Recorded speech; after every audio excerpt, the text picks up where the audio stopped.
to Tal'Dorei, Martin. I've explained this like 5 times. Tal'Dorei is fucking Tipperary! I know, that's why we're on our way to Tal'Dorei. If you brought the guide, we'd be there by now. Look, it was reborn, I had it, and then it disappeared. I don't look at this fucking walk. Okay. Watch out for dragons.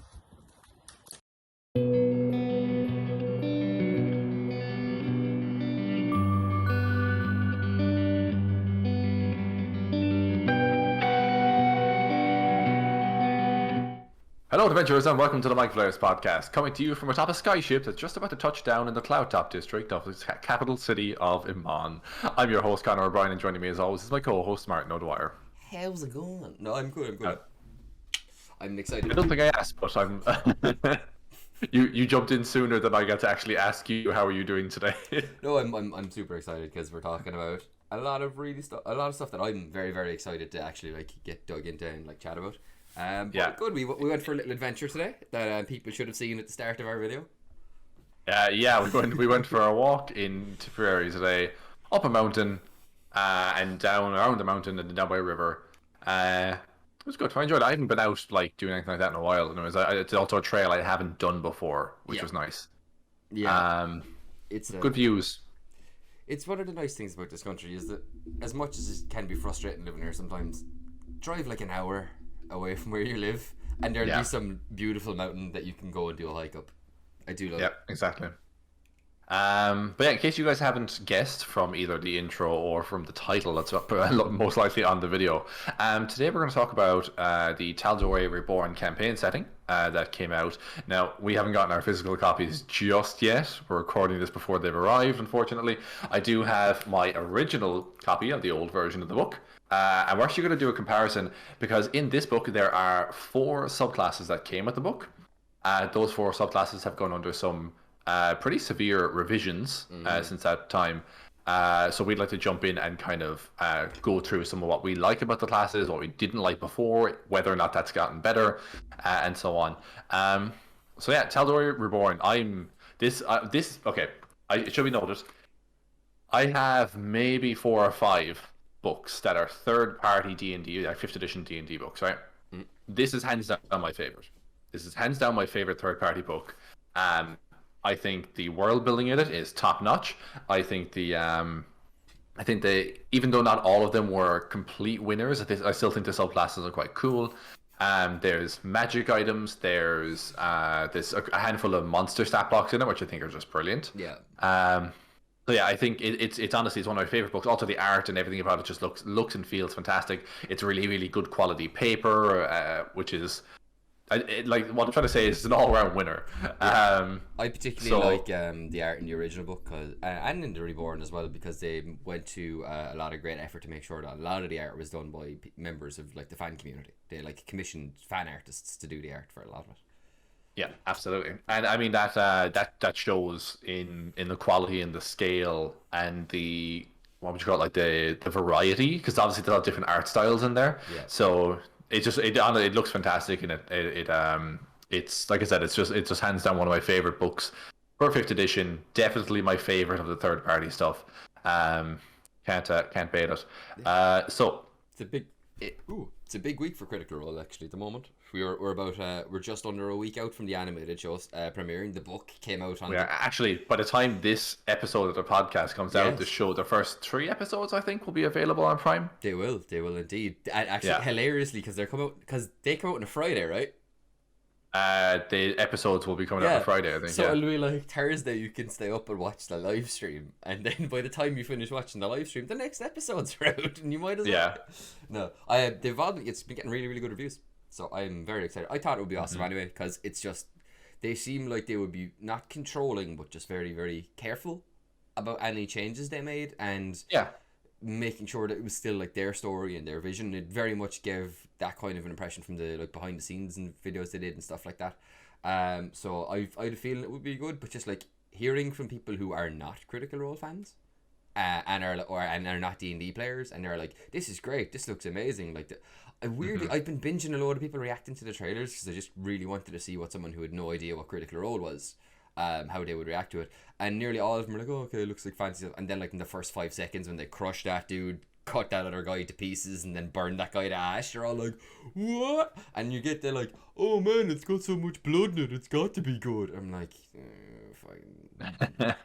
I do think that the show will appeal to a much broader audience than the Critical Role itself will, because as much as the adventures are great and the characters and the people behind it are great, Critical Role can be a tough pill to swallow if you don't want to sit down for 4 hours a week and watch people play D&D. I get it. I personally enjoy it, but at the same time, I totally understand someone who doesn't want to do that.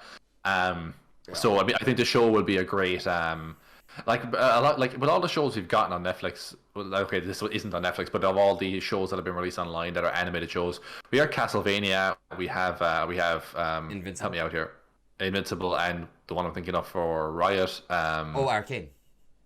Arcane, thank you. Yeah. Like those are 3 great shows that have come out, and they're animated shows which are very much made for adults in the past few years. They've great writing and stories and animation and everything, and I think this now will fit into that category of entertainment so perfectly. You won't have to be a fan of Critical Role to watch it, because they've said sorry, still trying to kill this cough. They said in a few of the development docs and stuff like that they've tweaked some story aspects towards the first couple episodes, which if anyone who's watching has watched, the Critical Role Campaign 1, they won't recognize the stuff that's going on in the first couple episodes, because they've had to tweak it so that people who are coming to the show for the very first time can see who these characters are, what they're about, and what the world is and everything. I think the first 2 episodes are non-streamed game content, whether that is just general world stuff or stuff pre-stream that we didn't get to see, because I know they were talking about visiting a village that they visited pre-stream. That we will get to see in one of the behind-the-scenes videos that they've done, which are great. It's a great series of videos, actually, even just to go back and look through everything. I went back and watched the one they did where they introduced Phil Barrasso, the guy who did all their character designs. Yeah. And oh man, I love watching really talented artists draw. It's just so satisfying. Yeah. I will say, if I do have one critique about all those development docs, and I'm pumped about the show and I can't wait and I love Critical Role, if I have one critique, if I hear one more of them say, I can't believe this, our home game became a television show, I'm going to lose my marbles. We get it, guys. You each said it about 6 times now. We're happy for you. We're happy for us. Yeah. But the excitement's going to wear off at some point, okay? Yeah, if you're sick of that now, just wait till it premieres and then starts doing really, really well, and then everyone has them on their podcast. They're like, so this is your home game first, and now it's an Amazon Prime original, and they're like, yeah, and you prepare to hear that for the next 3 months. Interviews like that are not meant for people like us who are like, we're already years ahead of you, man. You're covering the basics for people who are just tuning into your show and maybe never heard of Critical Role before, whereas we're already way ahead of that, and they'll ask them questions like, and how did it come about? And you're all voice actors? Yeah. And it'll just be stuff we all already know. And you're just friends. And does Matt play? Does Matt play? Does he actually play? And they're like, well, actually, Matt plays everybody who isn't us. Yeah.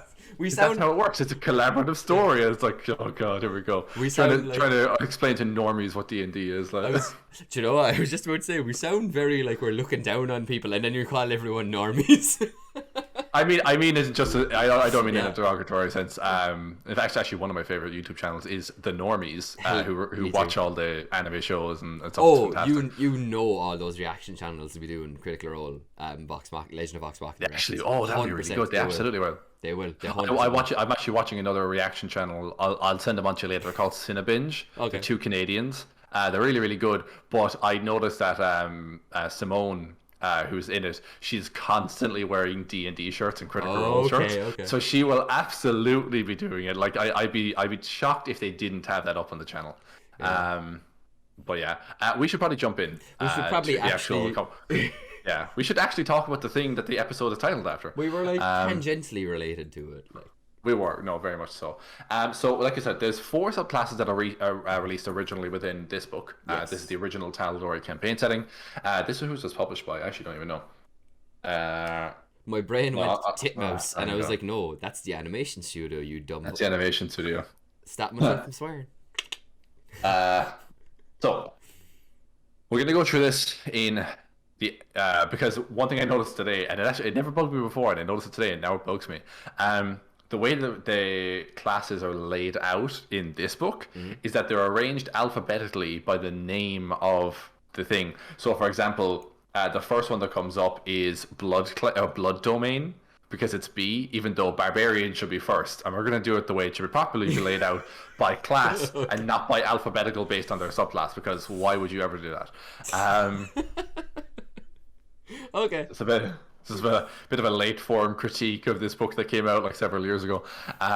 So the first one up is the Barbarian Path of the Juggernaut. This one in the original book, was probably my least favorite of the four. Yeah. I thought it was probably the weakest of the four. It didn't really differentiate itself a huge amount from the Berserker in my mind. It had a couple of abilities where it seemed... Honestly, do you know what it was? I didn't know what that book was trying to be, or that subclass was trying to be. When you look at the two original subclasses that come in the player handbook, if you look at the Totem Barbarian, that gives you a lot of like different abilities based on like animals and stuff like that. So do you want to be a wolf and be very good at attacking, or do you want to be a bear and be very sturdy? And then you look at the Berserker, and people have problems with the Berserker, but the Berserker did grog for 17 or 20 levels, like. Yeah, exactly. Yeah, but I mean the Berserker is very much meant to be the, do you want to be a barbarian that does more damage? This is the guy for you, kind of thing. Yeah. That's just like an unstoppable damage dealer, and I mean it works. It's I always like their rage ability they can ignore fear by raging, I think, isn't it? One of their higher level abilities is that. I think like mind control as well. I think like they're sort of like Wolverine, in that where like if someone tries to like telepathically like mess with their mind, it's like extra difficult because they're just so goddamn angry. They have the charm, frightened, rage. You can't be charmed or frightened while you're raging. That's it. And if you're charmed or frightened, you're allowed to enter a rage to suspend the effect. So it doesn't actually stop it; it suspends it. Yeah. So if your rage drops, it would be still there when you come out of it. You get your extra attack. You can frighten other people. When you take damage from a creature within 5 feet, you can use a reaction just to make one attack against them. So it's just about doing extra attacks. So you get an extra attack as a bonus action as part of your frenzy rage, and then as your reaction, you get an extra attack if someone hits you. So it's about just dealing extra hits per round and bumping up that action economy. So it's obvious that's the attacker, and the other one then is a little bit more tactical. If you're, I think most people like using the bear totem because why wouldn't you? Yeah. But yeah, so I think that's what those two are. The Juggernaut, to me, it was not clear what the Juggernaut wanted to be. It didn't help either that around the same time, I might be getting around, but I think around the same time the Wizards released the Path of the Brute. Oh God, that's a throwback there. Was the Brute not Brute was a fighter subclass? Oh, I think it might have been. I have thing up like a Brute. I swear to I thought it was a Path of the Brute. People can just hear us typing now. That's all we're doing on the podcast. Welcome to it's like ASMR. It's like, welcome to a typing podcast. Yeah, we're gonna do some keyboard typing. I think it was. Yeah, Fighter Brute D&D 5th edition here. But it was, and it was really bad. It was just really bad. Like it was just. It lacked all flavor. It was just like you hit things. Now you hit things harder. Yeah, that was it. It was literally just like you did more damage, but like it was passive, so like you didn't have to interact to do more damage. Like there wasn't any choice or agency in you doing it. And I think there was nothing like I'm going to use this ability. It's just there. It's happening all the time. You ask the same thing every turn. I'm going to roll attack this guy. You do it. Your turn ends. Blah blah blah. Yeah, and I think the two of them came out near each other, and I think the Brute coming out around the same time as this didn't do it any favors, because there was a lot of really negative sentiment about the Brute and about how simple and boring it was, and I think some of that might have rubbed off on the original Juggernaut. Yeah, to be fair, and to the credit of those behind the scenes, Matt and James, who's on the new book? It's Matt, James Hayek, and Hannah Rose. They obviously, because I'm pretty sure James actually was on this book as well. Wasn't he? He was. Yeah, it was Matt and James this time. To be fair to them, they've obviously gone back to the drawing board and taken on good feedback and stuff. We're going to look at the abilities of the Juggernaut. So, originally the Juggernaut had an ability called Thunderous Blows. This meant that once per turn, you could hit an enemy with one of your attacks, and you could force them to make a strength save. And if they failed, you would push them back 5 feet. You could then also, immediately move into that space. Not a terrible ability, kind of cool battlefield manipulation. The problem was it was once per turn, you had to make a save. It required you to not only hit them with your attack, but then also have them fail a save. Yeah. Which, again, it's just like, it's a bit harder to achieve. And it was always 5 feet as well. Now with the updated version, every single attack you make, no save required. If you hit someone, you push them 5. Actually, I think you can push them in a direction of your choosing. I could be wrong on that now. It's not even back. Up to 5, you can push that creature up to 5 feet away from you in a direction of your choice. So I mean, like, that's, you can hit him sideways, you can knock him off of a bridge or off a rope bridge, or push him back, or knock him into a pool or something. That's his direction of your choice. Up is a direction. Yeah, you could potentially knock him up into the air. I could see a situation where maybe someone doesn't have line of sight, like your archer or your gunslinger doesn't have line of sight. So you like, I'm gonna loop this, I'm gonna knock him into the air, and you can just take the shot, then hold your action and take the shot. I was just imagining like do you know, like classic Thor, where he like swings the hammer and he goes woof, and then just clatters someone with it. Catches him on the chin. Yeah, and you just like lift him 10 feet into the air. That would be amazing. He would take a d6 damage then from the fall. No, it's every 10 feet above 10 feet. Sorry, yeah. So yeah, in this case, it's no strength save required anymore, unless the creature is huge or larger.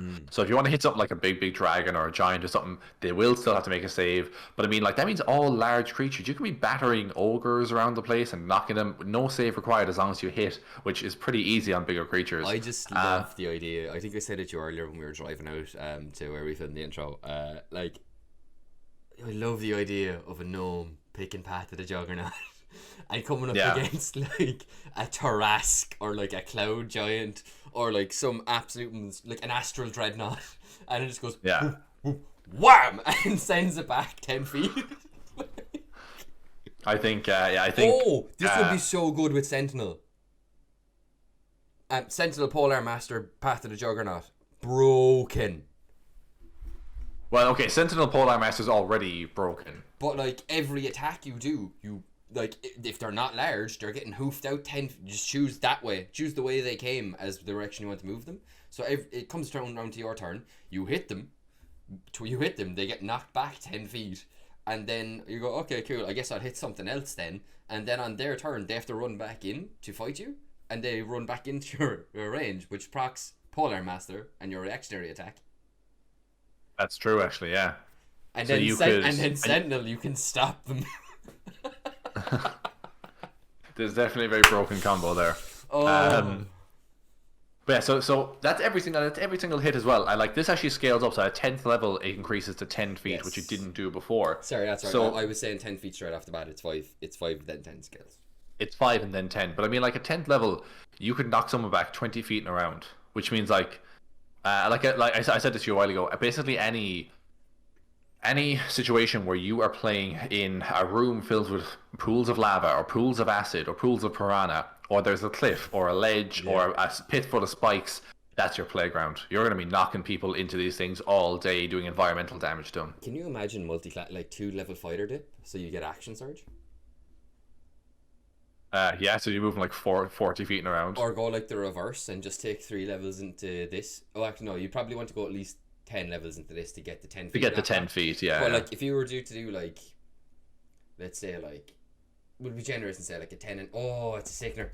Because if you could do 9 and 11, you could do 9 levels of this, 11 levels of fighter, 3 attacks around, action surge, 6 attacks, knock someone back 60 feet.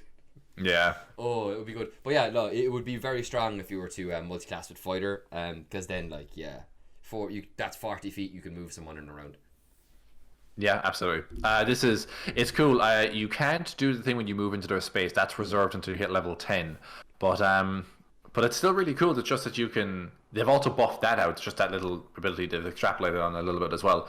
Right off the bat, I love this ability at 3rd level. I think it's really. Again, the previous one was like you have to hit them, which means you're taking a chance on that immediately because you're rolling a dice. Then you also have to try and make sure that the monster you're fighting is going to fail your strength save as well. And then like if they pass, it's a waste and stuff, and you only get to do it once per turn. I mean, this is a massive buff out right on your 3rd level ability. As soon as I read this, I was like, okay, if the rest of this subclass goes well, I could actually see myself playing this, because that's an interesting ability that other people don't have, that ability to manipulate the battlefield in the same way, you know. So that's Thunderous Blows. That's got a massive increase. Next one is Stent of the Mountain, which I believe is also 3rd level. Yeah. So that used to be, let's see now, or Stent of the Mountain has now become Spirit of the Mountain. Yeah. Where it's now so 3rd level. Used to be immunity to prone while raging. Now it's immunity to prone and being moved while raging. So it's just a straight up buff on that one as well. You can't be moved against your will as long as you're raging. If you're in a spot, you're staying there regardless of what spell or effect hits you. And you also can't be knocked prone as well, which is pretty big. Again, it depends what you're going up against, but I mean, like, the fact that no one's going to be putting you on your back and no one's getting advantage on you for those hits. Now, realistically, you're a barb, you're going to be recklessing every single round anyway, but you're not going to be wasting any of your speed. You know, you're always going to have that 40 feet movement speed at least, or 35 if you're like a gnome or something, to get to where you want to go. They changed that recently with the Mordenkainen's. Oh, did they? With the Mordenkainen's, what is the Monsters of the Multiverse is the new one they're bringing out.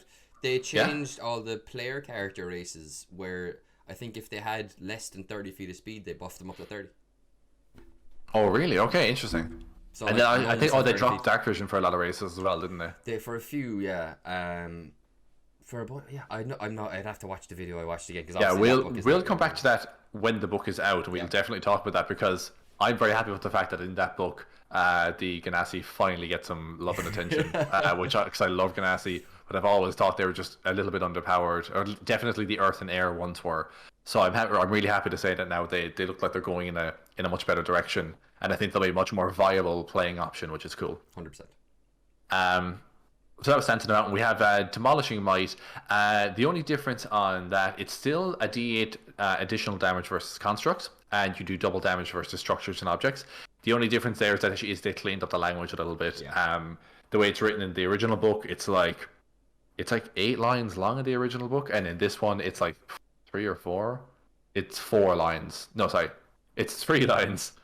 In the original book as a whole, there's a bit of waffle there about the ability, and then it explains in a really long-winded way what this does, and then now it just says your melee attacks deal extra D8 damage to constructs, you deal double damage to structures and objects. Done.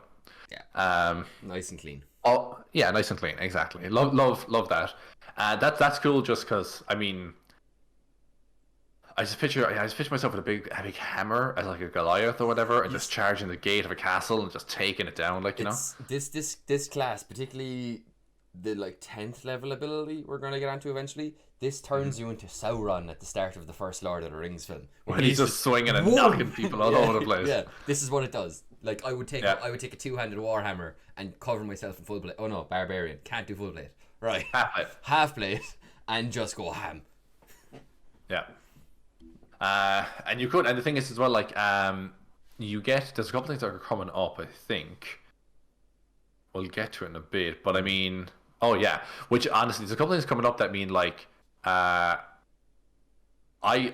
would be okay not dual wielding to get that bonus action attack.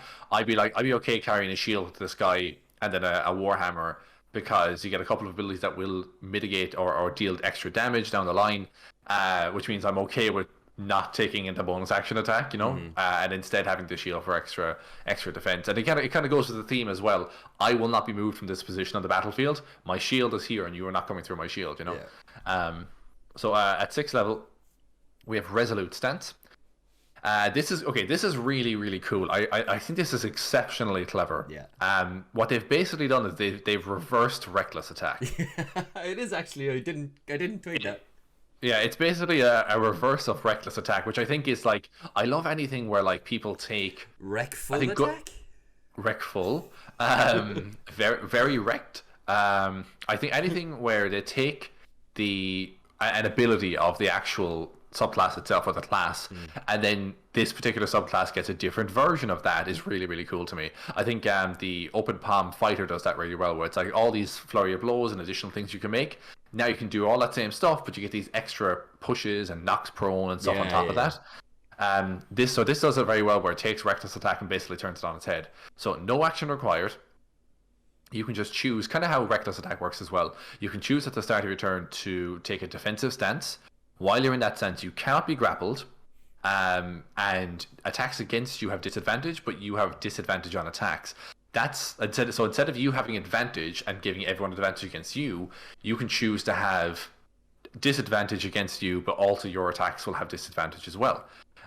Which I think is really cool. This would be really, really good against stuff like Micflayers, where when they hit you, they grapple you. Absolutely, yeah. These guys would be great against Micflayers because they could also, not only would they not be able to be grappled by the Micflayer, they can knock the Micflayer back and get the hell out of there and not get their brains eaten as well. There's also their level 14 ability that we'll get onto, which would make them very good against Micflayers.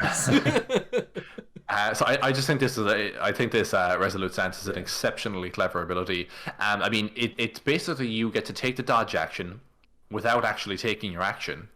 And you have disadvantage on your attack rolls, but I mean the alternative for every other class is I take the dodge action, I spend my action to do that, and also I don't get to make any attacks this round. At the very least, you're making 2 attacks with disadvantage, and also everyone's attacks are disadvantaged against you. I just think it's a great one. It's really defensive, and I think by the time you're 6th level, what this class is meant to be is really taking shape, and that's what I talked about a while ago. I didn't know what Juggernaut was meant to be when it was originally published in the first book. I didn't know what they were trying to do with Barbarian. In this, I'm like, okay, you want to manipulate the battlefield and not be manipulated.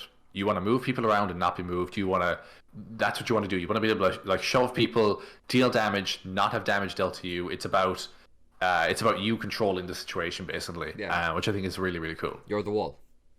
You're the wall. And I think actually they make for a fantastic frontline fighter because again you can knock. I was actually thinking we had a session there where you went down in the study of the Marquis recently, and you were basically unconscious.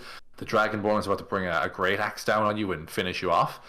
And Wabu ran up and shoved him back, but he'd only shoved him to 5 feet. If he had been playing a Juggernaut Barbarian, he'd have been able to he could have knocked him back 10 feet and then used the ability we're going to talk about in a minute where he moves into his space.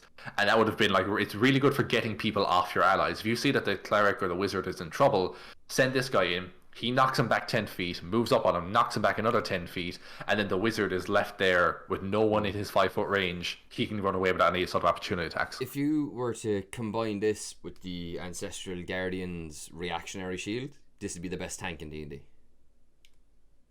Yeah, because you have the disadvantage ability. No, just not the I hit someone and they have disadvantage, but the as a reaction I block 2d2, 3, 4, d6 damage. Yeah. Like, if you were to add that to this, you're unkillable, and your allies are unkillable. Okay, next level ability is Tent. Yes, and I love the name of this. Yeah, so it goes from overwhelming cleave to Hurricane Strike. So previously, and there's something else, I can't think of what it is. There's something else in D&D that does this, or what this used to do as overwhelming cleave. Savage Attacker. Is it Savage Attacker? Yeah, when you there's also a Battle Master maneuver called Cleaving Attack. Okay, so yeah, that's basically what this is. What it used to do is you used to be able to do an additional attack as a bonus action. When you hit a creature, you can choose to do an additional bonus action attack. You roll, and if you are successful, you hit a creature 5 feet adjacent to that other creature, which is basically you having 2 enemies here and cleaving through one and then cleaving through the other so it gives you that extra attack per round. Now what happens is you get that ability where you can move up into the space of a creature. So when you do your attack, bear in mind you're 10th level now, so you're knocking people back 10 feet. You do a special leap where you jump into range within 5 feet of them, no additional movement required. So you can continue advancing even if you don't have any movement speed left. And if you when you land in that space, the creature then has to make a strength save or fall prone. And they do a cool thing here as well, which I think is I think this is kind of what we talked about a while ago, where you knock someone into someone's you knock this person into someone else's range or whatever. So additionally, whenever you push a creature into an ally, into within 5 feet of an ally, or at least within their range, they can take a reaction to make a melee attack against them. Your ally can do that. I think that's really, really cool. This reminds me of something really silly, but it works as an analogy for how good this is. Do you remember when you were in school and like someone would walk past like a circle or something, or they get pushed into the middle of the circle and then everyone pushes them around the circle? Yeah, it's this, but with that, it's that, but with swords. Yeah. Like, you literally go bang into your mates, get him. There's I think this is really cool. Again, manipulating the battlefield, knocking people prone, knocking them back, moving into their space with no additional movement, and then also if you see your ally, they're 10, 15 feet away from you, slap this guy, knock him back into them, they immediately take a reaction to do another attack against him. So again, this is one of the reasons why I think it's actually fine that you don't dual wield in this subclass, because you just knock them back into them. It's a bonus action to that's a different thing. So it's you knock him back into your friend takes their reaction, someone is still doing damage this round to them. You can only follow once. Yes. Yep. You can only follow once. If you still have movement, you can do regular movement to follow them. Oh, yeah, of course. Duh, sorry, yeah. Yeah. But I mean, if you, for whatever reason, have to disengage but can't disengage, you don't provoke opportunity attacks when you make this leap. So. Well, I thought you were just going to say just hit him in the face with a hammer and he'll fly back 10 feet. Yeah.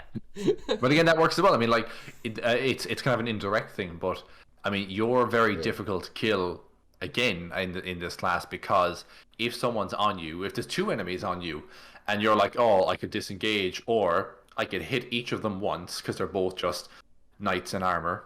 I'll hit each of them once. They automatically get knocked back 10 feet, and I'll just run away. So you're even harder to kill. Could you even just, like, hit one of them and choose to knock them 10 feet this way, and then knock the other guy by pinballing the first guy into him? I would rule as a DM that no. Just no. No. Because what I would say is you can knock them into an unoccupied. I think is there some sort of text about knocking them into an unoccupied space? No, you can leap in. It's the leap is yeah, as a reaction to push creature at least 5 feet, you can leap into an occupied space. If you do so, creature must succeed. Blah blah blah. Leap cost no movement. Does not provoke opportunity attacks. No, there's nothing about pushing them into other enemies. I was actually talking more about the thunderous blows, the base ability, but there's nothing there that says it has to be an unoccupied space. I would rule that it would have to be. Otherwise, it's just going to bump against our ally, but not actually go anywhere. That's just me, because I think if you could make one attack and knock like a row of people, then that's potentially a bit broken. If you're knocking 2 or 3 people over with a single attack. Yeah, I want to shout out something really awesome about this book as well. Is that in the smack bang in the middle of this subclass, they have put a rules tip: forced movement, because the whole class is based around forced movement. Yeah. And they clarify to you that forced movement does not provoke opportunity attacks. Yeah. So that exactly. So you push them, which makes sense, and it's always been the case. But the hurricane strike thing kind of indirectly gives you that opportunity attack, because your ally can take a reaction when they're knocked into range. It's literally what it says, actually. I was just reading it to double check. But I just really like that they basically had the foresight to go, this class relies on this thing a lot, and they're not assuming that you perfectly understand it already. They're putting in a little reminder, which I just think is a really good little touch. Yeah, absolutely. So last 14th level ability, capstone ability for this subclass of Barb, is unstoppable. So you can basically choose at 14th level to become unstoppable. You have immunity to frightened, paralyzed, and stunned, and you can still use a bonus action even when you're stunned or whatever, and you would normally not be able to take actions. You can still use your bonus action to enter a rage and then shrug off the abilities of the stunned, frightened, or paralyzed. They've added prone so that was there before. They've now added prone as part of this list. Previously you used to take a level of exhaustion after doing this. They've scrapped that as well, because I know that one of the big things people have against the Berserker Barb is that you take a level of exhaustion for using his 3rd level ability, which is quite severe. So I'm glad they scrapped that in this version. Me too. And the art is even for a 14 level ability, it's still a lot to be granting anybody a level of exhaustion, because it's severe, and it's one of those death spiral things. Yeah, there are better ways to punish players for stuff like that, or move power around, than putting in exhaustion, because then all it does is associate something incredibly negative with one of your core characters. Like, functions. Like this is Yeah. like you shouldn't. Yeah, I think we've talked about this before, but yeah, it just feels like bad design. Yeah, I mean, I don't get me wrong. There's certain circumstances where you might be a caster and you only have one 5th level slot left, and you're kind of thinking, "Oh man, do I use this now? Will I be out of 5th level slots? I have no other good magic after this, or do I save it for later?" And like that's one thing. That's a different situation. But if you're looking at your 3rd level ability, which is kind of the core of your subclass, and you're thinking, well, if I do this now, I'm going to take a level of exhaustion, and I don't want to have disadvantage on everything for the whole rest of the session. I feel like that's a bigger ask of the player than, just losing out on spell slots or whatever other in-game resource, whether it's spell slots or key points, whatever you have to spend in order to do a cool thing. I really like how they do it with the Blood Hunter, and I'm only aware of it because of Aerith, but like his elixirs, because he always takes the Dexterity elixir, and that gives him disadvantage on Wisdom saves. Yeah. And like I really like that kind of balance of like, you're getting something powerful, but also like it's because it's proportionate. That's why I like it. Yeah, there was the original or an older version of that Blood Hunter subclass. The benefits you got didn't outweigh the negative in my mind, and I didn't like that older one. I actually quite like it a lot now, mostly because I can see why these things make sense. Like there's one that gives you, does it make you? Yeah, I think what I explained to Gavin is when I read through his class and I look at the elixirs he takes, I'm like, this gives you better dexterity, but it kind of makes you bad on wisdom saves. And I'm like, okay, I get this, because I can imagine that it makes you feel really light in your feet and kind of flowy, almost like you're like maybe very slightly high, but then it gives you disadvantage on wisdom saves because you're very slightly high. It makes sense, the different effects that you're taking, and I feel like I can justify most of them. Yeah, actually, I didn't realize until very recently the reason Gavin takes that every single day is because wisdom saves are primarily used for charm effects, and elves have advantage the advantage against charm effects. So even though he has disadvantage, he actually doesn't when it comes to a charm effect, and he can take that and get that dex bonus without actually needing to suffer the consequences. Very clever, very well done, very good character building. So that's the Juggernaut. Like I said, this was probably the one I liked the least in the original release of the book.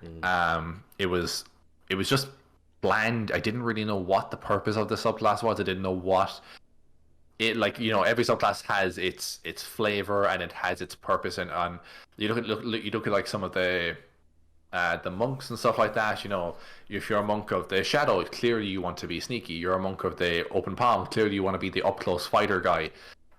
You look at the barbarians. If you play, Bear Totem Barbarian, clearly you want to be really tough to kill. If you play the Berserker, clearly you just want to get stuck in and tear people up.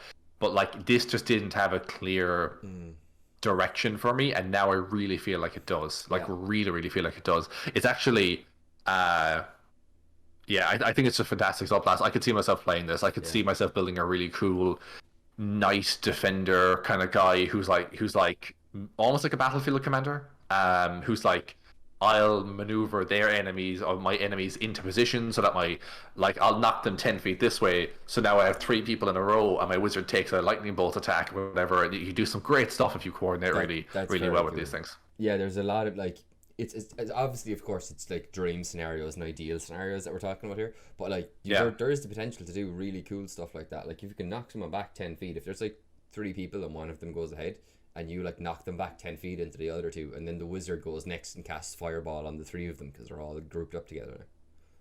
Oh, what if I played a bugbear Juggernaut? Oh god, so you like the crazy reach, the long arms, and I'm knocking people back from like 10 feet away. Oh my god. Good. Yeah, you can take, because Sentinel just has weapon attack. There's no no, Polar Master is what makes it broken, because you have to come into the range. Yeah, you would need to use a spear or a polearm, but still, yeah. No, I think it'd be class. So yes, with a pike. Oh my god, Polar Master with a pike with a Juggernaut Barbarian, because pikes Pike's a D12. Is it? What's the range on a pike? 10 feet. Is it 10 feet? Oh my god. I think it's D12. Yeah. I think it's a D10 in my head, but I could be wrong. It's a D10, but okay. It does have the reach ability.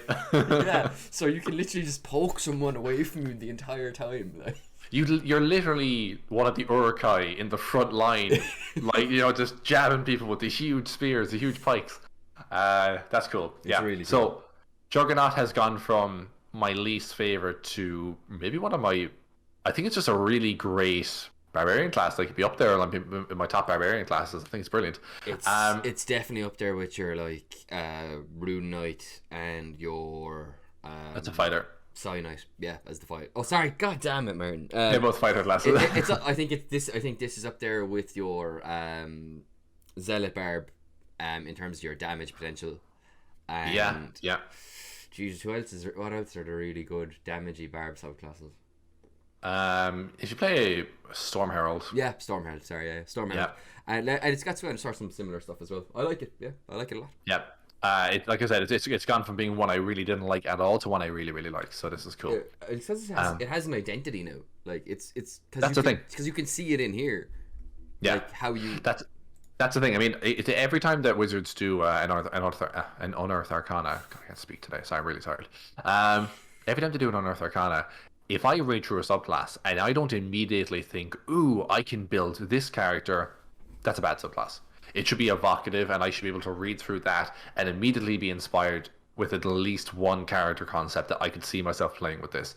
I didn't before, I do now. Yeah. Bugbear Juggernaut, let's go. Oh man, yeah. Please do not play that in any one-shot Iron Fear. So we're gonna move on next to the blood domain cleric. This is what I thought was pretty cool before. I liked the concept.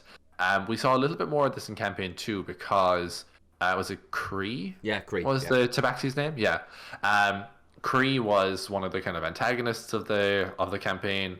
Kree was able to track people with blood samples and all this kind of stuff. A lot of blood magic-y themes. And there is a secondary class in this as well, which is a blood magic wizard. We're not going to cover that today, but we will get it maybe next week or something like that. Yeah. But yeah, blood cleric is really, really cool. It's got a lot of blood bending themes from Avatar and stuff like that. Mm-hmm. It's got a really good spell list. It's got a good spell list.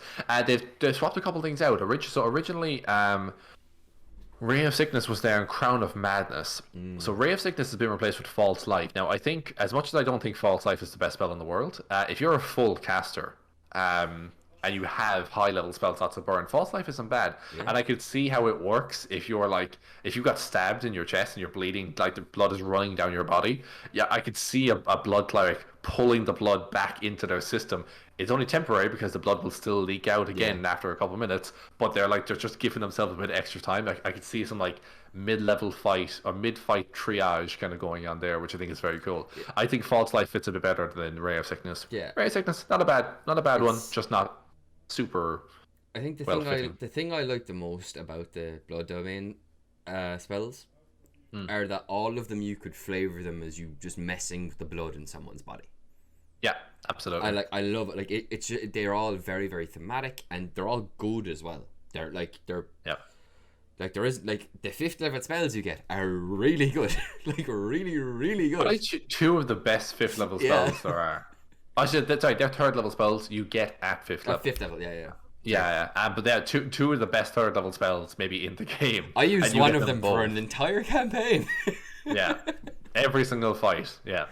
Yeah. So you get a couple swapped out. So that's Ray of Sickness has dropped for False Life, and Crown of Madness has dropped for Hold Person. Now, I was looking through this later on. I could see Crown of Madness working quite well because barring how the spell describes a silvery crown appearing above your head or whatever. I can see the idea of you taking control of someone, moving them, and then having them make an attack. I should think it has to be an attack then move. Isn't it weird like that? I know for Curse, I'd imagine he'd probably work it how Curse of the Fallen Puppet works with Blood Hunters, and that one is you can attack and you can move and attack. Yeah. But I think Crown of Madness works quite well in terms of again bloodbending kind of stuff, manipulating someone like a puppet. I thought for a while that was a bit of a weird one to take away and give to Hold Person to, but Hold Person I think makes more low level sense. Also, there is an ability later on which makes perfect sense as to why they took away Crown of Madness. You have this other thing which kind of fulfills the same purpose. Yeah. And I just really like the idea of your low level. All you can do at this moment is just freeze someone in place by holding stopping all the blood in their body. You don't have the control to like puppeteer them, but you can just stop them from doing what they want to do. Yeah, absolutely. You get proficiency in martial weapons, which I think is always cool for clerics. So good. Although I think proficiency in martial weapons is one of those things where, like, if a player came to me playing any cleric subclass or any other class, and they were like, "Hey, look, I just want to use a longsword because I feel like my character would have a cool sword," whatever, I'd probably just give the player proficiency in longswords. It's not going to be game breaking, like, you know. Yeah. But I like that. As far as hard rules go, you get them here, because if you're going to be the guy cutting people up, getting blood out of them, fueling your powers with that blood in your blood, you should totally be able to have bigger, sharper weapons. So they get a thing called Bloodletting Focus, which gives you extra necrotic damage. Anytime you cast a spell, they've tweaked the language a little bit here, but not by much. The only thing they've added in is that the spell must be a spell that has the duration of instantaneous. Okay. Previously didn't have that. But when you cast a spell that deals damage at first level or higher, any creature with blood who takes damage from the spell takes an extra damage equal to 2 plus the spell's level of necrotic damage. So I mean, like, and you can do big AoE, instantaneous AoE spells and do an extra. Isn't Disintegrate an instantaneous spell? It is, but I don't think clerics get it. Oh, sorry. Yeah, of course they would. Yeah. I was thinking Fireball, but also you wouldn't get that. But there is a big AoE stuff for clerics. Flame Strike. Flame Strike, yeah, there you go. I think the reason they made the instantaneous thing in there is that you don't use things like what's the one where you summon all the spirits around you and stuff. That's when you summon the spirits, like Necrotic Shroud or something like that. That's one of them. No, Spirit Shroud is one. Necrotic Shroud is a Fallen Aasimar, I believe. Yes, Spirit Shroud is one. There's another one that is. I always have Kerwin use it. Whenever she's in the battlefield. Spiritual Protectors, or Spiritual Defenders. Oh God, I'm gonna go mad if I don't look this up. I'm literally already on the spell page. It's like Spirit Guardians. Spirit Guardians, yeah, because that obviously lasts more than instantaneous. So therefore, you can't continue doing that additional damage plus extra necrotic damage every single turn. It's like you do it once, you hit someone, that's a spell spent and stuff. And I mean, 2+ spell level isn't huge, but it's also not nothing either. Like, particularly if you're doing if you cast a spell that has an AoE effect, you hit someone with that, gets 5 or 6 people. You're talking about doing maybe 4, 5, 6 additional necrotic damage to each of them. It's not bad at all. Yeah, it's pretty damn good. Particularly because, like, unless it's undead, it's not very likely to have resistance to necrotic damage. Yeah, exactly, or a necromancer of some kind or whatever. But yeah, I mean, most creatures do not have resistance to that. This could pair very cool with a Fallen Aasimar or something like that. Ooh, the next thing it has 2 Channel Divinities. They've been swapped in the new version. Previously, they were one way. Now they've been swapped around to be different. So originally, let me just double check this now. I have it here if you want. Yeah, so originally it was Blood Puppet was first. Yeah. And then Crimson Bond was second. Now it's the other way around. So with the Crimson Bond, let me see, let's get my notes here. Basically it just increases from rounds to minutes. It's the exact same. The Crimson Bond lets you basically, if you have a sample of someone's blood, you can use an action to learn their approximate distance and direction from you, as well as any current hit points, conditions affecting it, as long as the target's within 10 miles of you. Alternatively, you can attempt to connect with the target. You take 2d6 necrotic damage. They also cleaned up the language. The language isn't very clear in this with regards to damage. It seems like you only take the damage if you fail, the way it's written in the original book, which is not the case. It's like, if you choose to do this ability, you take the damage. So 2d6 necrotic damage. And the target makes a con save against your spell save DC. On a success, the bond ends. On a failure, you can choose to either see or hear through the target's senses for a number of minutes equal to your wisdom modifier. During this time, you are blind and deafened, blah, blah, blah, kind of usual stuff whenever you're seeing through someone else's vision. Yeah. I do like this, actually. This line was added in, which was not in the original one. Regardless of the outcome, the target feels a wave of unease pass over them when it makes the save. I think that's really flavorful and kind of it just feels cool for the subclass. What this reminds you of is like scrying or something, but done like I can't remember what thing I was watching, but it was something I was watching before where the villain cut someone's throat and then caught the blood in the cup and then used the blood in the cup. I think it was a demon, Yeah, it was supernatural. Yeah, a demon cut someone's throat, and another demon's throat, then caught the blood in a cup, and then used that cup to like scry or contact hell. And this totally reminds you of that, or like you have their blood, and so you're like doing a ritual. You take the dagger out, you like cut your palm to bleed on the altar or whatever. Like that kind of classic movie cultist thing where you cut your palm with a knife, which is a stupid idea. It's always right in the middle of their hand where they need to do everything. The part of your hand that moves the most, like. But yeah, that's in my head. That's it. Like you're like, okay, I need to find this person, do like a dark ritual, cut my palm, spill blood on the altar, and now I can see through their eyes. So cool. Yeah. Very cool. The only real difference by that additional line at the end again, which I think is so flavorful and so cool, is instead of being it's a number of minutes equal to your wisdom mod, it used to be a number of rounds. So the fact that it's minutes is a lot better. I mean, realistically, even with a +5 to your wisdom, you're talking about 30 seconds. You can see through their eyes. You're not going to hear or see a whole lot in that time. No. 4 to 5 minutes is far more reasonable that you could listen in on a conversation they're having or something like that, you know? Yeah, if I had to take 2d6 necrotic damage to see out of someone's eyes for 30 seconds, I'd be calling bullshit real quick. Yeah, exactly, yeah. So that's that one. That is Crimson Bond. Yeah. Now you have Blood Puppet, and Blood Puppet again has been swapped. So Crimson Blood Puppet used to be level 2, is now level 6, and vice versa for Crimson Bond. Blood Puppet now is now changed from con, which it used to be a con save, now it's a wisdom save instead. Personally, I think con save fits very well when you're talking about manipulating someone through their blood, but I'm okay with it being wisdom as well. Well, actually, no, it's changed to wisdom because they've specifically stated that this charms you. Yeah. It wasn't a charm before. The Blood Puppet used to only allow the target to move half their speed and attack. Now the target that's being controlled or is charmed can make an object interaction, or you could just choose to have them do nothing, so they skip their turn basically, and they're not involved in beating up your friends. Control lasts for 1 minute or until saved against, and later on it can affect huge creatures or greater, I believe. Yeah, at 17th level, you can use the feature to target a huge or smaller creature. But yeah, I mean that's it. It's the flexibility on that is nice. You don't have to worry about only making a single attack action. I think they can still only move half their speed, but they can choose to make the single attack. They can interact with something. I was thinking, could you do this? Like, I'd probably allow it if someone was like. Also, you can do this on like a dead or unconscious body as well. You can like puppeteer them up off the ground. It does say something about them having a corpse targeted by this effect gains a semblance of life that you control. Again, the language is so good in this class, man.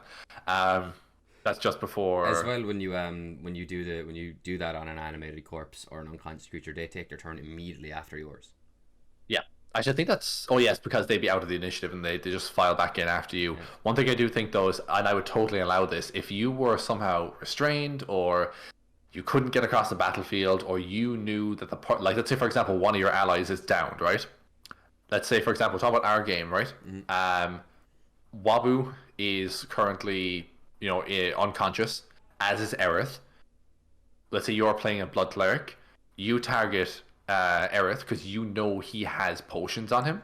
Oh yeah. Puppeteer him to stand up, walk over, and then use. It's technically, I think it's maybe more than an object interaction, but I would still allow it. That you can puppeteer him to pour a potion into Wabu and get Wabu back up. I would totally allow that. I think that'd be super cool. That would be really, really cool. Or actually, could you? Ooh, interesting. Again, okay, I would probably allow this because I just think it's super cool, even though it's not really what the rules let you do. But if you're playing a Blood Cleric, Aerith is unconscious, he has potions on him, have him take control of him, which you automatically do because he's unconscious. Take control of him, have him drink a potion to get himself back up. But you're doing it from 60 feet away. No, that's what I thought you were going to say the first time. Yeah. But yeah, you could totally do either of those. Yeah, because I mean, again, it's actually just as interact with an object. It doesn't say take an object interaction. No. I would allow it. I'd allow it. To the use object action, probably not use magic items because similar to I think is it thief? You can use an object as a bonus action. Yeah. But then at later levels you can use a magic item as a bonus action. I think so. So I would make sure to keep that differential in mind, and I would say you can't use magic items. but you can 110% stand up, walk over to someone, throw a potion into them, or have them stand up and feed themselves a potion, and they just wake up and they're already standing and they're like, what just happened? Yeah. Sorry. You're God, great. that cough. Doesn't help that I'm talking a whole lot. So yeah, I think I already thought this subclass was really, really cool, but I think they've tightened things up a little bit here. This was one of my preferred ones from the original book. I just think that they've polished out a few things and sharpened up a few things and tightened up a few nuts and bolts. And it's so far it's a really cool subclass. Can totally see myself playing it. I had a feeling this was coming just because Kree was so prominent and the Tomb Takers are so prominent in campaign 2. And it's just it's pretty much exactly what I'd want from a blood cleric, to be honest. Like, yeah, can like freeze people in place, can like puppet them with their blood. You can like see through other creatures' eyes if you have their blood. Like, yeah, it's pretty much everything I could think of. Or like, yeah, give me a blood cleric. Like, all right, I'm going to rush through the next couple of things because they're relatively simple. You still have Sanguine Recall, and this has actually been nerfed. So this lets you recover spell slots. It used to take a d6 of necrotic damage to you. It cannot be reduced, so if you're playing an Aasimar, it doesn't get halved. You take a d6, it's now a d8. So it's nerfed a little bit. Yeah. Not hugely, though, and I mean, like, it's still pretty cool, too, like, because clerics can already choose their spells daily and have a huge selection of spells and stuff. So, but they've no way of gaining spells back on a short rest or anything. So the fact that you could do that at the cost of, this, and then maybe take a short rest and gain some health points back with hit dice, I still think it's a really, really cool ability. And it's not like you're taking a solid 8 points of damage. You're rolling, so you can get back some up to 6 level spells, I think. Again, really cool. You do get a Divine Strike ability, which was not part of the original class, really. They seem to just skip over the... Oh, no, Sanguine Recall was the 8th level ability. Now that's the 6th level ability for the current version.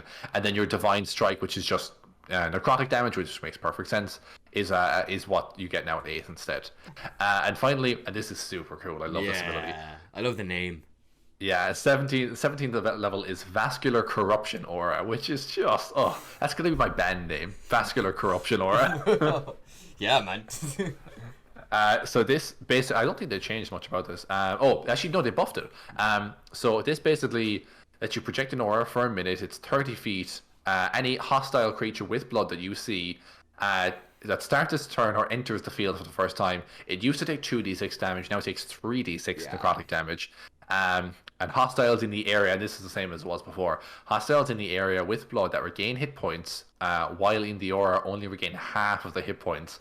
That's so good. You charge up on the bad guy who keeps swamping potions, or if he's a paladin and keeps using an anti-paladin keeps using lay on hands, he's only getting back half the health points he should be getting back. So good. It is a once per long rest, but that's fine. It's your 17th level ability. It's a powerful ability. I think that's so good. I think this subclass now, again, it was good before. It's been tightened up, and I think it's really, really refined now. And I think this is a real contender for one of the better cleric subclasses out there. It has a stronger, I would say, it has a stronger flavor than most of the cleric subclasses, which is, saying a lot. Yeah, this is very true. I think as well, one of the things I really like about the Reborn book in comparison to the original Tal'Dorei setting book, you can really tell Matt has had more time with 5e. You can really, really tell. Yeah. He knows 5e inside and out now, and in terms of power levels and balancing and stuff, like, I've yet to see anything that's like supremely unbalanced, It's just all strong. Yeah. And strong is what you want it to be. I think there's always a thing with third party stuff where it's either going to be too weak or too powerful, or it just misses the mark by a little bit. I find the Cobalt Press books like Creature Codex and Tome of Beasts are really, really good, but I do feel like a lot of the monsters aren't challenge rating appropriate, if that makes sense. Mm-hmm. They're usually stronger than their challenge rating would indicate. But in this case, I feel like this book, and the same thing with the original book here, but I do feel like this now, they're hitting the mark pretty solid so far on all these subclasses. We're going to go on to probably what our favorite one here. I know you really like it. Yeah. I really like it. We were with it for 2 years or however long Mercury was playing this. We're talking about the Cobalt Soul Monk. Dope monk shit. Yes. Dope monk shit. Pop pop. That's magnitude. It's a one-man party. That's community reference. So ignore me. So this is already great. We knew there was changes coming to this because even early on in campaign 2 of Critical Role, we saw Marisha clarifying rule changes with Matt at the table. She would go to do something, and she would say, "Oh, that's actually this many dice now, or this used to be this, but now it's this." And Matt would be like, "That's right, yeah, we changed that." So they're obviously changing stuff on the fly. It makes sense how refined and how good this class is, because obviously Matt has had more time with this than any other subclass in this list. He literally had his wife playing it for 2.5 years. That's if that's on a playtest, a very thorough playtest. I don't know what is.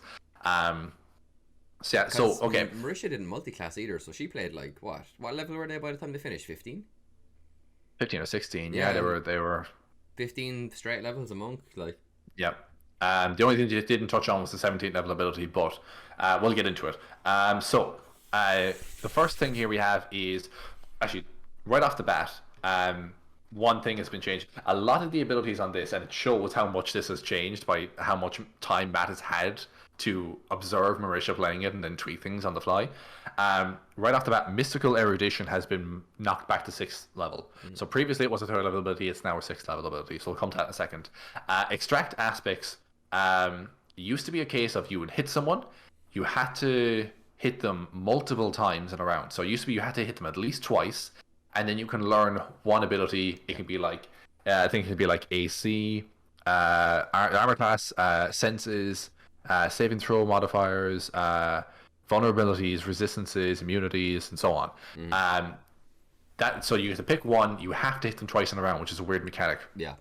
And I was never crazy about it. Like I got the theory behind it, in that like as each time you like make contact with someone, you're able to like you're able to feel their chi and pull that out and kind of feel more and learn more about them, like, you know. Yeah. So they've dropped that now, and now as long as you hit at least once with one of the attacks granted by your flurry of blows, you are spending a key point, but that's fine. A lot of monk abilities do this, where it has to be one of your flurry of blows attacks that does the thing. Yeah. You can analyze a creature. When you analyze a creature, when the analyzed creature misses you with an attack, this is new. I think this came later in the original build. But now you have it at 3rd level. If the analyzed creature misses you with an attack, you can use a reaction to make an unarmed strike against the creature. That's you ducking, weaving, and going for a follow-up attack. Like, great. Love it. Oh, God, it's so good. I like that because it feels like I know what this person's about to do. If they miss me, I know that, like... Do you know what it is?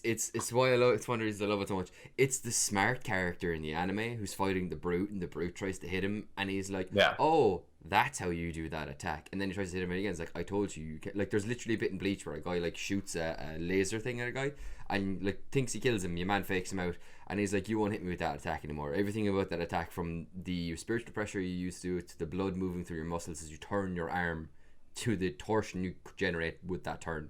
I understand every aspect of it. And he's like, "Oh, whatever," and he goes to do it, and he just puts his sword up against the guy's knuckles, and your man can't make the attack anymore. And that's what this is. It's just like, "Oh, you're trying to attack me, wham!" Like, it's been a while since we brought up Zoids on the show. Okay, let's go. There's an episode in Zoids where the main guy is inside of the shield liger, and he's fighting. I can't remember the guy's name. He's kind of the rival in this show. Huh? It's Ren, I think.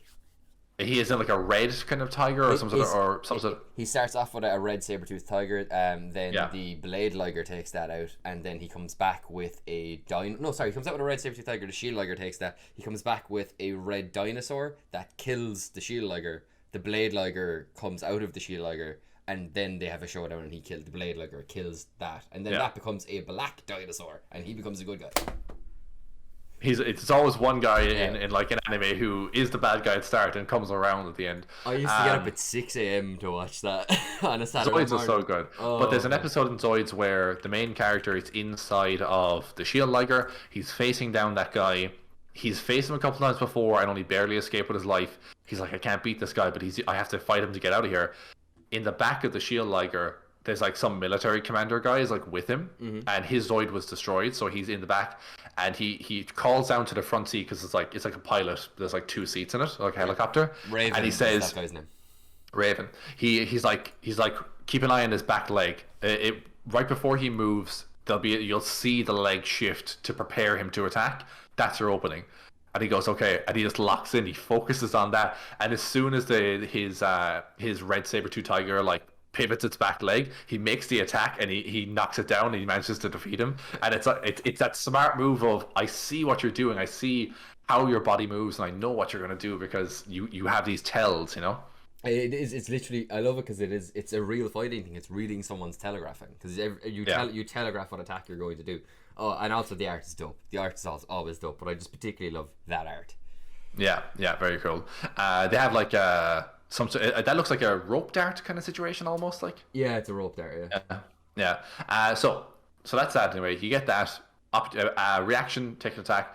The big buff on this, and it changes it up from before. You don't need to do the 2 attacks, and also when you hit, you just learn. I think you learned 4 things about them now.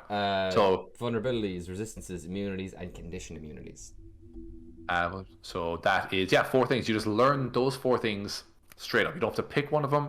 You don't have to pick, from a list of a really long list. You can just straight up learn what these 4 things, these critical pieces of information are right away. Like, I know this has happened already, where a monk has flurried of blows like a skeleton, and the DM's like, they're vulnerable to bludgeoning damage, and he's like, ho ho ho! Let's go. So I think it's right off the bat. That's really, really great. We'll jump on next. We'll skip ahead just very quickly. These are both 6th level abilities, but we'll jump on to Mystical Erudition. Previously, this would have... So I already said it's been bumped from 3rd to 6th level. I think that's fine. It gives you expertise. It gives you either a skill proficiency or expertise, whereas previously you used to spend a key point to get advantage on a roll. Now, I like anything that gives me passives as opposed to actionable things. Like, with monks, particularly monks, I find that the temptation is to make every monk subclass ability something that is fueled. What happened to your light? I have an automatic timer set. Oh, okay. Talk away. I'll fix my background lighting. Don't worry about it. No worries.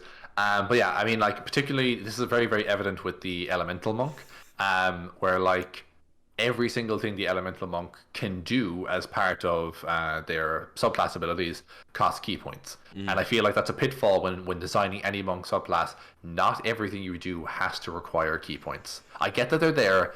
The temptation might be to spend them, but if you have to spend them on every single thing you do, you're either going to burn out them really, really fast, or you're going to avoid using them because you're afraid you won't have any key points for later. So I like this a lot. You can either choose to get a proficiency in another skill, which fits in with this being a monk that is very well educated, or you actually is it specific skills? You can choose a skill proficiency in either Arcana, History, Investigation, Nature, or Religion. But if you already have proficiency in one of them, you can just choose to get Expertise, which is awesome because Expertise is amazing. Expertise is broken. It's crazy. It's so good. It is broken as well, because when you have Expertise in something, and like if you take, I don't know, if you have Expertise and you have at least a +1 to it, by the time you're like 17th level, you're gonna have a +13 to that skill. I love it though, and it's I always try to have maybe at least 1 Expertise on the character if I can, because I think it just makes you, if you're gonna play like a rogue or you're gonna play like a fighter or something like that, you want to be really, really good at the thing you're good at. Yeah. So it makes sense of like, I'm the strongest man in like all these provinces. In this entire province, I'm the strongest guy. So you best believe I'm taking proficiency in athletics. I'm going to be able to run farther, jump higher, and do everything else better than anyone else around here. So it just makes sense when to double down on something that makes your character your character. So I love that. Then there's a thing where you used to you learn additional languages and proficiencies at later levels. This used to be, one second now. It used to be like right at the start. Yes, you used to learn 1 language of your choice and gain additional languages only at 11th and 17th level. Now you get it at 6th level, so there's no gap, because usually when you get something at each monk milestone, it's like 3rd, 6th, 11th, 17. Now, instead of being 3, 11, 17, it's 6, 11, 17. And God, I'm really sorry. But you can also choose, it doesn't have to be languages. You learn an additional language and an additional skill proficiency from the above list. Yeah. Oh, wait, let me check that now.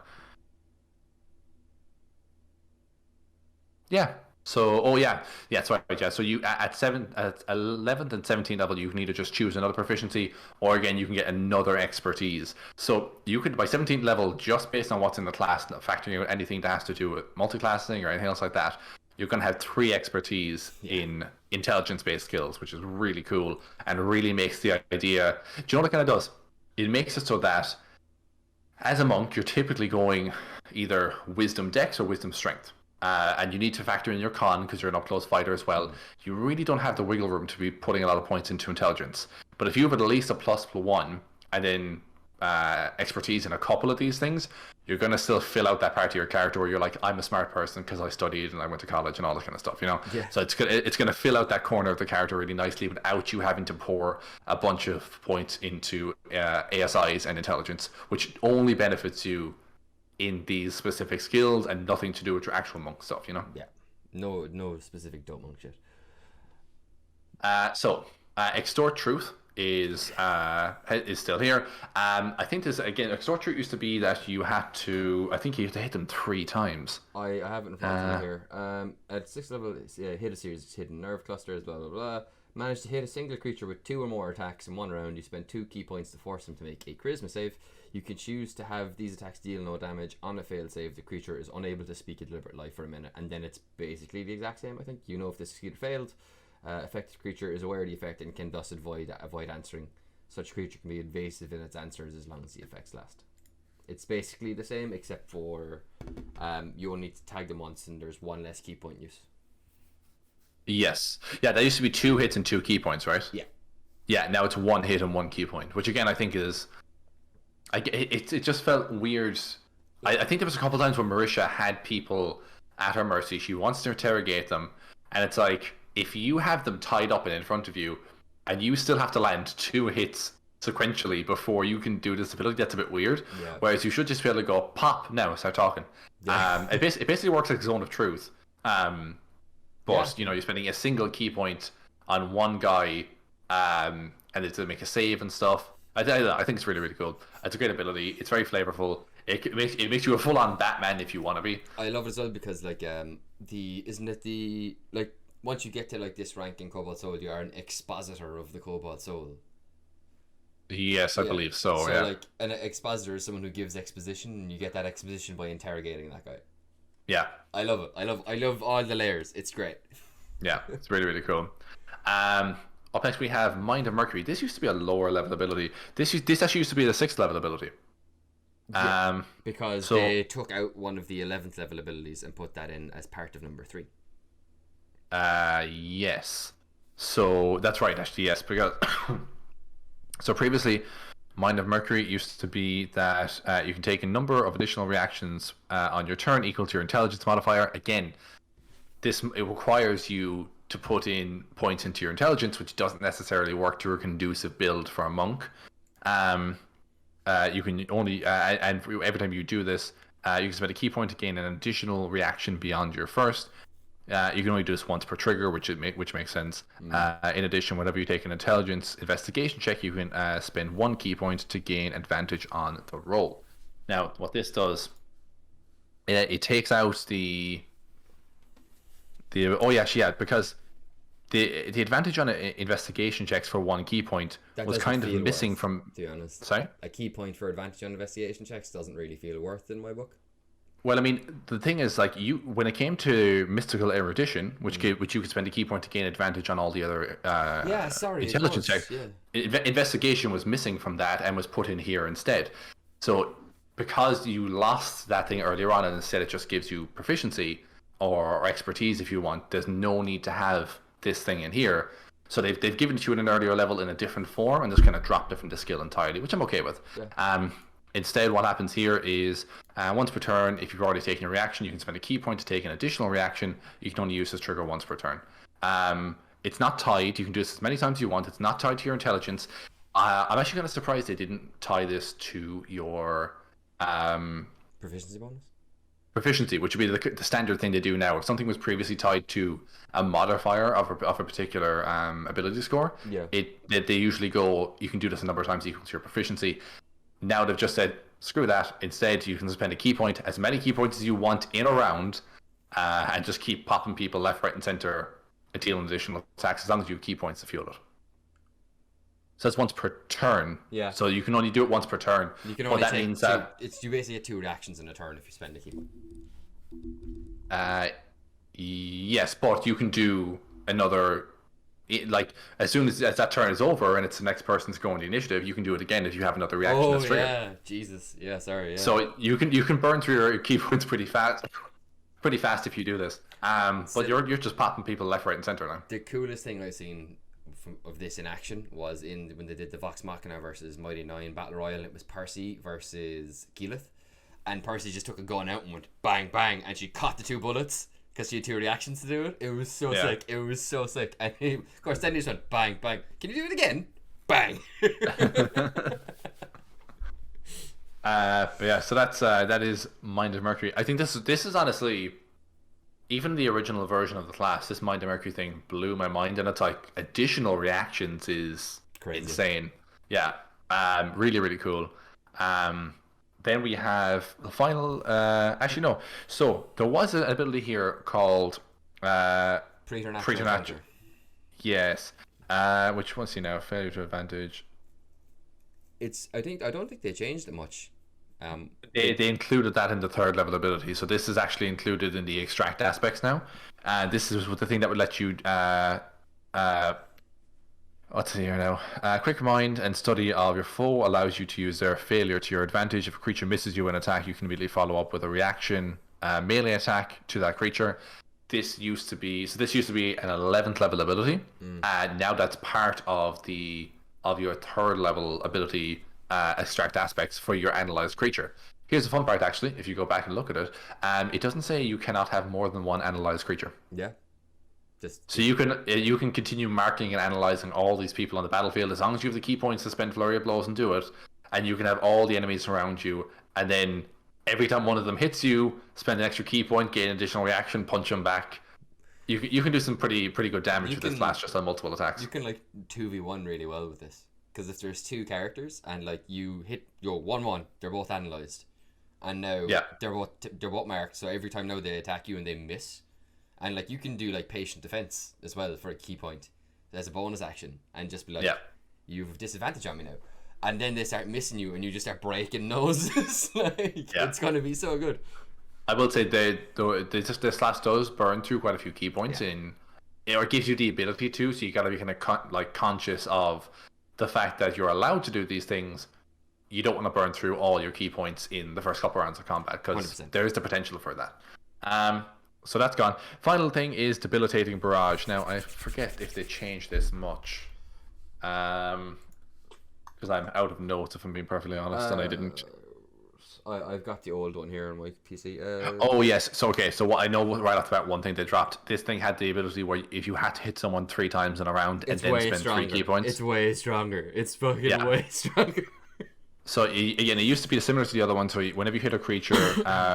with 3 or more attacks in a round, you can spend 3 key points to give that creature disadvantage on their attack rolls until the end of your next turn, and they must make a Constitution saving throw. On a failure, the creature suffers vulnerability to the damage type of your choice for 1 minute, or until this. Okay, the wording of this is very, very important, right? Or until they take any damage of that type. Okay. Yeah. That's important. I'll tell you why. So first off, you don't have to do the 3 attacks thing. They're dropping that for the entire class. You don't hit someone multiple times in a round to get your abilities. You just spend the key point requirement, right? In the actual new thing, now what it says is you can spend 3 key points to cause a creature to gain vulnerability to 1 damage type of your choice for 1 minute, or until the end of the turn in which it takes the damage of that type. Yeah. If you're smart and you coordinate with your team, and you line up a bunch of attacks, or have a couple of spellcasters hold a couple of lightning bolts, you hit them, vulnerability to lightning damage, then the spellcasters go. That you can basically as many attacks of that damage type as you can pack into a single turn. Mm-hmm. They're going to then have a vulnerability to all that damage instead of the first instance of it. Yeah, you could do really really nasty stuff as well. Like you tag the enemy, you make them vulnerable to bludgeoning damage. You do your whole round of attacks, but like before your round of attacks ends, the like spellcasters drop rocks on them from really high up with telekinesis. Yeah. Again, if you're clever and you coordinate it, like it's I love this, because this in my head is like, you hit someone and you're like, bang, I've like shattered your like key center, or I've done something to upset the flow of natural energy in your body, and you're just screwed. You can't. Your nervous system is not functioning the way it's supposed to, and you feel pain more because of that. It's so cool. So one thing to note here is that they said previously, creatures with resistance or immunity to the chosen damage type do not suffer the vulnerability. And they have a list of damage types you can choose from, which is pretty much all of them. One thing they've changed now is they've dropped that list. You can just choose a damage type. If a creature's damage has resistance to the damage type you're choosing, the resistance is suppressed for 1 minute, which is pretty cool. You're dropping off the resistance. And then rather than gaining the vulnerability, and then a creature that is immune to the damage type is unaffected, which I guess is fine. I'm okay with that. But you're still taking someone's resistance to an ability away. And like a lot of things, like just take for example fire damage. A lot like red dragons, a lot of them don't have immunity. They just have resistance to fire damage. So the fact that you could still hit them with a fireball or something like that, and they could take full damage from this is really, really cool. Hell yeah. A creature who is affected by this cannot be affected in the same way again for 24 hours. So they've made it single use, but again, if you can coordinate that round of combat, get everyone to hit with some really heavy hitting thunder, acid, lightning, whatever you want to use. Oh, vitriolic sphere would be horrific. Exactly, yeah. That they're going to take either double damage or they're going to lose their resistance and take full damage on that. Vitriolic sphere, then also, like you say specifically vitriolic sphere, you tag them, make them vulnerable to acid. Like they take the double damage off the vitriolic sphere, right? Then they take half that damage the next turn because of vitriolic sphere. So even if say like you end the turn with the vitriolic sphere, so obviously you take away the debilitating barrage effects, because now they get their resistance back. Even when they get their resistance back, they are taking half the damage of the double damage from when they were vulnerable on vitriolic sphere the following turn, unless they like try and like rub the acid off themselves. Oh wait, I haven't used vitriolic sphere before. Does that half the damage you did in the previous round for the next round? It's an acid fireball that stays for the next round and does half the damage you did the round previous, unless they take I think they have to take like an action to get rid of it, to get the acid off themselves. That's so good. It's a weird the idea that someone can spend an action to clear themselves of an effect seems like it's too easy for them, but in terms of action economy, that's massive. They're missing out on all their attacks in a round, you know. I'm just go on. Oh, please go on. I'm just looking at vitriolic sphere to make sure I'm not talking. I'm just going to move on because I'm conscious that we're quite tight on time, and we still have to go through the entirety of the Rune Child Sorcerer. Okay, so idea of the Rune Child is basically that they can summon various runes on their body, store them up for charge, and do additional abilities with them. Right off the bat, the Rune Child in this gets a runic spell list. Similar to other, not all sorcerer spellcasters get them. I know 2 in the main book do not. I know a lot of other ones. Storm Sorcerer, I think, gets additional spells. Shadow Sorcerer, I think, gets additional spells. It's a thing they're doing more and more to buff out the Sorcerer. But the Draconic Sorcerer doesn't get these additional spell abilities, nor does the Wild Magic Sorcerer. So they get Long Stride, Protection from Good and Evil, Lesser Restoration, Protection from Poison, Glyph of Warding. You can see a lot of defensive stuff. It's really defensive in nature. Glyph of Warding, Magic Circle, Death Ward, Freedom of Movement, Greater Restoration, Telekinesis. They're good spells, man. They're very good. I mean, there's a lot of defensive, like really, really good defensive stuff in there. And again, like sorcerers are one of the kind of squishy, casters or glass cannons. So I mean, any of the stuff you can give your sorcerer. And actually, one thing I noticed as well is the wording of this is weird. Each of the spells counts as a sorcerer spell for you, but doesn't count against a number of spells that you know. So does that mean they're always prepared for sorcerer? Because sorcerers don't prepare spells; they just know spells. Yeah, I guess so. They're just on. So they're always there. I guess they're just added to your spell list. Yep. And then check this out. When you gain a level in this class, you can replace one spell you gained from this feature with another spell of the same level. The new spell must be an abjuration or transmutation spell from the Sorcerer, Warlock, or Wizard spell list. Oh, that's good. That's so good. There's a lot of flexibility in there. I think I missed that because I think when I was reading over Runic Magic, I just saw the spell list went, oh, they get rune spells, cool. And I just read that, but you can swap them out for Warlock or Wizard spells too. Yeah. The Wizard spells I thought was big. I thought the Wizard spell one was big. Yeah. Warlock has a couple of good ones, but Warlocks are kind of like Sorcerers where they don't have a huge amount of variety, but they do a few things really well. But Wizards are the Swiss Army knives of Magic in this game, and you get access to their spell list for, again, just for Abjuration and Transmutation, but again, that's still really, really good. Like, and like, again, the Abjuration thing, the Abjuration is specifically defensive magics as well, so it's all kind of fitting a theme too. Yeah, exactly. To continue the theme of fitting a theme, Glyph of Aegis being a shield. Did we do the Essence runes yet? Oh no, sorry, I skipped over that. My bad. I was like, looking, I was like, that's a big chunk. I don't remember him saying. Sorry, I got mixed up there. I thought it was flavor text at the top. Yes. Okay. So. In this, your body begins to express innate magical runes that trace across your skin and start with one essence rune, and you gain additional runes whenever you gain a level in this class. So you have as many of these equal to your level in Sorcerer. Pretty much the same as sorcery points, I believe. And key points is always equal to the level you are.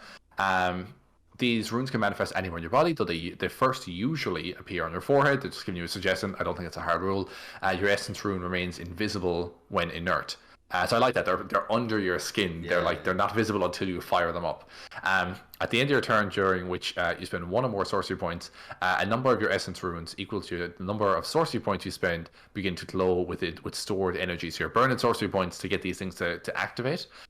When you use these charge runes to power your Runechild subclass abilities, it's a bit weird because it's multiple currencies, it's multiple power points. You either have essence runes or sorcery points or spell slots. You know, 3 things to worry about. So I probably wouldn't be suggesting this to new players. Yeah, this is probably cool. Probably the most complex class, I'd say. For Sorcerer, probably, yeah. Sorcerers are pretty cut and dry most times. No, I meant in this book, sorry. Oh, well, I haven't read all of the subclasses yet, but I just these 4. Of the 4 we talked about today, yes, definitely the most complicated of the 4 we talked about today. Again, just 3, and it's weird because you're like, I have spell slots that I can make into sorcery points, and I can also make them back into spell slots, or I can turn them into essence runes and activate my essence runes. There's a lot of chopping and changing there, and I already think having sorcery points and spell slots and having to go, okay, I'm going to use my action, I'm going to convert this many sorcery points into this many spell slots, I'm going to do 2 first levels and a second level, or whatever, whatever you break it down. It gets very numbers heavy, and this does not help with that. But I don't think it's so complicated that it's unusable or anything like that. No, Jesus, no. So use it to power your features. Also, as a bonus action, you may spend a sorcery point to convert. Oh yes, that was actually one thing. So you can spend a sorcery point to convert 2 essence runes into 2 charge runes. So the way it works is at the end, whenever you cast, so whenever you spend a sorcery point, right, which is usually to do like a twin spell or a careful spell or whatever, you spend a sorcery point, you cast your spell, and you do this additional effect. In the original book, what it would do, the economy was a little bit off because you're spending a sorcery point with Essence Rune's ability here. You get your additional effect on your spell, right, plus you get 1, or I think you get a number of sorcery points equal to the. Sorry. I'm all turned around. I'm really tired. I don't know if I mentioned that already. No, I don't blame you. I had to read Essence Runes like 3 times. Yeah, it's not a beginner sorcerer class, but it's cool. But it's just not a beginner class. So you spend a number of sorcery points. You spent begin to glow and stored energy. Yes. So if you spend them, you get that many sorcery points back. Previously, that was it. So if you spend a sorcery point to do twin spell, right? You get 1 essence rune because you spent a single sorcery point, but you also got the effect of the twin spell. So you're spending 1 sorcery point and getting 2 things to get your essence rune and your twin spell. You can also, as a bonus action, you can just spend a sorcery point previously you would spend a single sorcery point and just get an essence rune outside of casting spells if you want. Right. What they've done now is they've changed the economy, so if you're not getting the additional effect of a twin spell or a careful spell or something like that, and you use a bonus action just to convert them, you can get 2 essence runes for 1 sorcery point. Oh, okay, I gotcha. So you either spend an essence rune, so you either spend a sorcery point. I'm saying these words too much, so I'm confusing myself.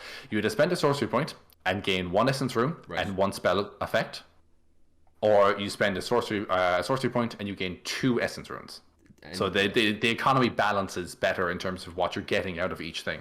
The way it was previously, it made no sense for you to ever use your bonus action to convert sorcery points into essence runes, because you're missing out on effects on spells you could be casting. You are far better off just doing it in combat when you cast a spell. Now it makes more sense you could do it outside combat, and you're getting more back than you would have been putting into it in the previous version of it. Yeah, and then level number of runes obviously corresponds to number of sorcerer's points spent the turn previous or whatever. Exactly. Yeah. So this is a kind of cool thing. I think it's kind of weird, but it's fun. If you have 5 or more charged runes, you emit bright light in a 5-foot radius and dim light in a additional 5 feet. That's cool. That's just fun. I like that. Yeah. I like the idea of like glowing tattoo runes all over your body that are just flaring up. Me too, Connor. Yeah.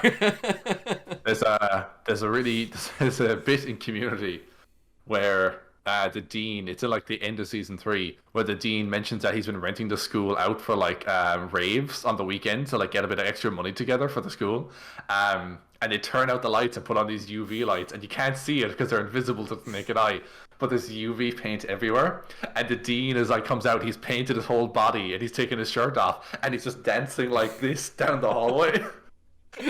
and it's like there's this really like drum and beat music playing. It's so good. Oh my god, that's amazing. But that's this. You're basically like a magical rune raver when you have this thing on. Yeah. If you spend a charge rune to use one of your rune child features, it returns to being inert. An inert essence rune. Any charge runes also revert after you finish a long rest. So you can't carry them until the next day, but that makes perfect sense. It goes the same for your sorcery points, your spell slots. Why wouldn't it affect this as well? Yeah. At first level, you also get the Glyph of Aegis. So you can release a stored arcane energy within your runes to absorb or deflect threatening attacks. Whenever you take damage, you can spend a number of charged runes as a reaction. Roll a number of d6s, pardon me, equal to your number of runes spent, and reduce the damage by that. That's really cool. That's basically, and again, you can stock up. If you're like a level 10 character, you can spend 5 sorcery points before ever going into combat, layer up 10 of your things, and you got 10 d6s you can burn as a reaction whenever you want. It's pretty damn good. Yeah, it's good. When you reach 6th level, you can touch a creature as an action and expend up to 3 charges. Or 3 runes, to transfer that protective power to someone else for an hour. Whenever that creature takes damage within the next hour, it rolls 1d6 per charge rune spent and reduces the damage total. You can't transfer this power to a creature already under the effect of a Glyph of Aegis. Basically, you can't stack them if you have more than one of these guys in your party. And also, they turn to d8s at 14th level, which you didn't do previously. I believe they just stayed as d6s, and I think you couldn't transfer them in the same way. Yeah, it didn't stay for as long. Basically, it's basically that you can transfer it off to your allies now. We'll probably only have time for like one more thing here. So pardon me, folks, we're running short on time, so we won't get to finish this subclass this week. But we'll jump more into the Tal'Dorie Reborn book next week anyway. Let's see here now. So manifest inscriptions. You can reveal hidden glyphs and enchantments that are around you as a bonus action. As an action, you expend 1 charge rune to reveal a hidden invisible arcane traps, marks, runes, wards, sensors, glyphs within 60 feet of you. They glow with dim light within 5 feet for 1 minute. And you have advantage on intelligence arcana checks to discern the nature of the magic that is revealed in this way. If the glyph reveals something in a language you couldn't normally read, you can understand them while they're glowing with that magic. Kind of situational. Yeah. It's like find traps, identify, and Eyes of the Rune Keeper all rolled into one with bits taken out of each of them. Yeah, very much so. I don't think it's the most useful thing in the world, but I think it's fine. I don't think it's bad either. I think it's very cool if you. I mean, what are you doing? What are you as an action? Yeah, you're expending one of your things to do it, and it lasts for. Like it's good if you enter a room and you want to make sure the room isn't trapped. Basically, like 60 feet is big. I was gonna say that's a really good dungeon crawl ability. Yeah, you enter a chamber. It's 50 feet by 50 feet or whatever, or 40 feet by 40 feet. You take one step into the room, burn one of these things. Anything that is like has a glyph of warding or any sort of magical traps you wouldn't normally be able to see, highlight it immediately. It's a good way of clearing the room. You can do that. The rogue can make an investigation checks for pressure plates and all that. And between magic and mundane traps, you're pretty confident going into that room that you're going to be okay then. Yeah. So again, that's kind of like it keeps with the defensive thing while being preemptive in its defensiveness. I think we're going to have to cut it there, Martin. Sorry, wait. Martin. Yes, Connor. That's all the time we have for today. Sorry, I have to do the outro correctly. That's a shame. I was very much looking forward to how you were going to say sigillic augmentation. It's sigillic, and it has always been sigillic. Sigillic, okay. No, it's man. There's so much fun concepts and just abilities and things we can talk about in this particular book. That I'm like I think we were saying earlier, we're going to do probably a few weeks worth of episodes on the Tal'Dorei campaign Reborn setting. Yeah, we might break it up with a couple things here and there, but I mean there's a lot in this book to go through and there's some really cool content. I highly recommend if you can get this book, get it.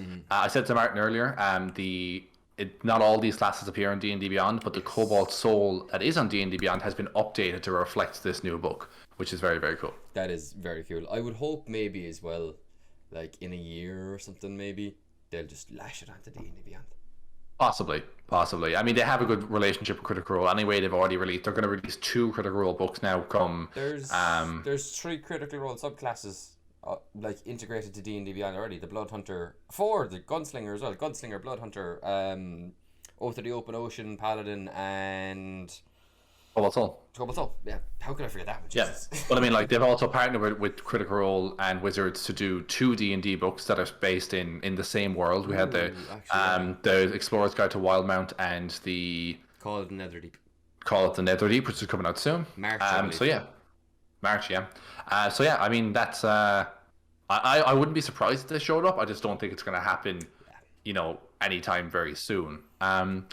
If you have any questions you'd like us to ask, stories you'd like us to share, or topics you'd like us to cover, please tweet us at MicFlayersPod on Twitter. You can find that lower screen. You can find our podcast on YouTube, Spotify, Google Podcasts, Anchor Breaker, and Radio Republic. Martin, where can people find you on the internet? You can mostly find me on the internet on Twitter at So Sorry It's Over, which should be about here somewhere. And you can also find me on the Micflayers podcast Twitter, as you mentioned before. But most importantly, you'll find me here every Friday, 6 p.m. Irish time, to talk with D&D with my good buddy Connor. Good buddy. Where can people find you, Connor? My bud guddy. People can find me on Twitter at 0.Connor, ZEROPOINT CONOR, 1N, very important. And then, as Martin said, mostly you can find me every Friday, 6 p.m. Irish time here on the Micflayers podcast on all the aforementioned platforms. So guys, thank you so much for joining us. I apologize if we didn't get through everything today, but there's just a lot in these subclasses to go through. We'll be talking more about this book next week, hopefully with physical copies in hand at that point. But until then, guys, thank you so much for joining us, and we will see you all next time. Bye-bye. Gotcha.